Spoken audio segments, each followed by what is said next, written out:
ito ay rated SPG. Striktong patnubay at gabay ng magulang ang kailangan. Maaaring may masiselang tema, lengguwahe, karahasan, sexual, horror o droga na hindi angkop sa mga bata.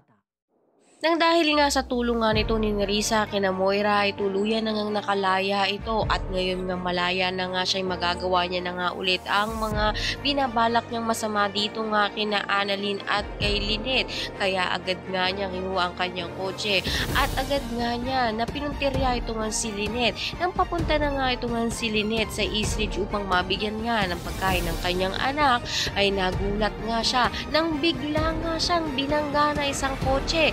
Kita nga ito ni Nurse Karen. Agad nga niyang sinabi nga ito kina Annalyn at itinakbo nga nila ito nga sa East Ridge. Nagulanta nga lahat dahil ina nga nito ni Annalyn ang kanilang magiging pasyente. Agad inasikaso nga ito ni Doc Lyndon. Subalit mukhang mapupuruhan ito nga si Lynette at magiging kritikal sa ginawa nga nito ni Moira.